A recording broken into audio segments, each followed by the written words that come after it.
Assalamualaikum warahmatullahi wabarakatuh. Perkenalkan, nama saya Nur Samsi, mahasiswi IAIN Palu, jurusan Perbankan Syariah semester 4, dengan NIM 18315001.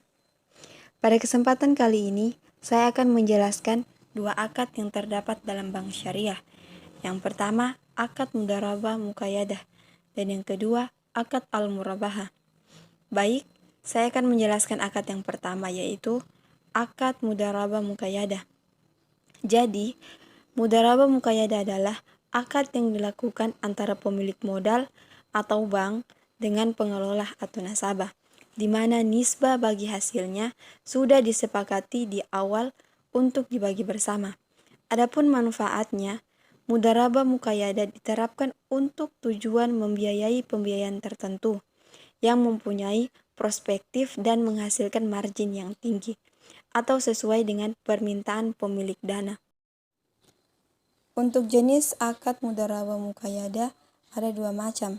Yang pertama, mudharabah muqayyadah on balance sheet. Bentuk mudharabah ini adalah investasi terikat yang pencatatan transaksinya dimasukkan ke dalam neraca bank. Hal ini terjadi apabila bank bertindak sebagai exciting agent. Jadi, dana milik investor akan tercatat dalam pasifa neraca bank sebagai simpanan investasi terikat. Sedangkan pembiayaan kepada nasabah tercatat dalam aktiva neraca bank. Konsekuensi dari penerapan pola exciting agent ini adalah nasabah tercatat memiliki utang kepada bank. Kemudian bank memperoleh keuntungan berupa penambahan jumlah aset dan juga keuntungan margin pembiayaan jika disalurkan menggunakan akad murabahah.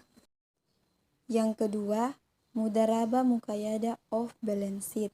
Sesuai dengan namanya, off balance sheet adalah aset dan kewajiban keuangan yang tidak dicatat pada laporan keuangan atau neraca.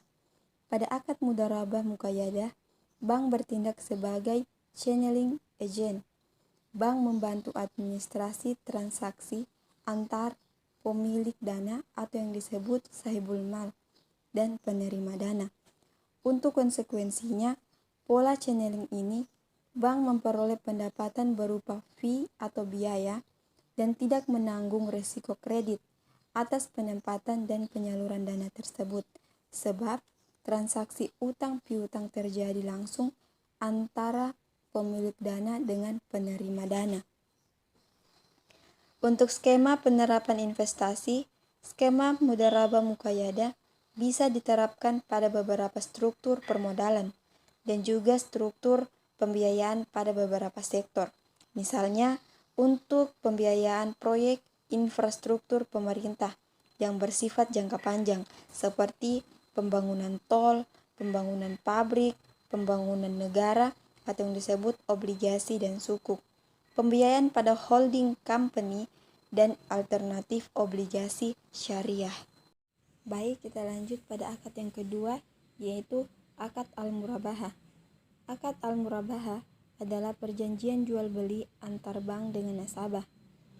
Bank syariah memberi barang yang diperlukan nasabah, kemudian menjualnya kepada nasabah yang bersangkutan sebesar harga perolehan ditambah dengan margin keuntungan yang disepakati antar bank syariah dan nasabah. Adapun 3 rukun akad murabahah yaitu: 1. Harus ada pihak yang bertransaksi. 2. Objek harus ada. 3. Ijab dan kabul perjanjian jual beli murabahah. Ada 5 ketentuan-ketentuan atas akad murabahah. Dalam fatwa DSN MUI, Dewan Syariah Nasional, Majelis Ulama Indonesia, telah dijelaskan beberapa ketentuan terkait pelaksanaan akad murabahah. Ketentuan yang pertama yaitu ketentuan akad barang atau objek, yaitu barang yang menjadi objek akad boleh sudah berada di pihak penjual ataupun pesanan dari pihak calon pembeli. Yang kedua, ketentuan akan akad. Yang pertama, akad jual beli harus dinyatakan secara tegas dan jelas, serta dipahami dan dimengerti oleh penjual dan pembeli.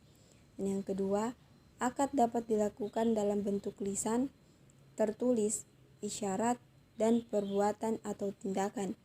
Yang ketiga, apabila akad dilakukan dalam bentuk tulisan, maka harus terdapat informasi mengenai harga perolehan, keuntungan, dan harga jual. Yang ketiga, ketentuan terkait para pihak. Pertama, jual beli boleh dilakukan oleh orang maupun dipersamakan dengan orang, baik berbadan hukum maupun tidak berbadan hukum, berdasarkan peraturan yang berlaku.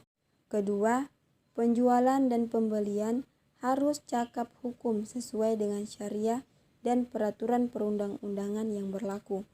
Yang ketiga, penjualan harus memiliki kewenangan untuk melakukan akad jual beli, baik kewenangan yang bersifat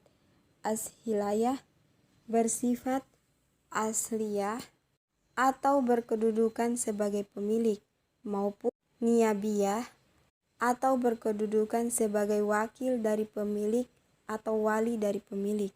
Ketentuan yang keempat, akad harga beli. Yang pertama, harga pembeli barang harus diketahui oleh penjual dan pembeli.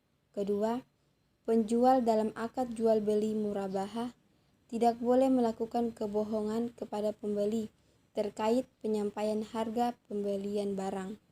Dan ketentuan yang kelima, atas harga jual.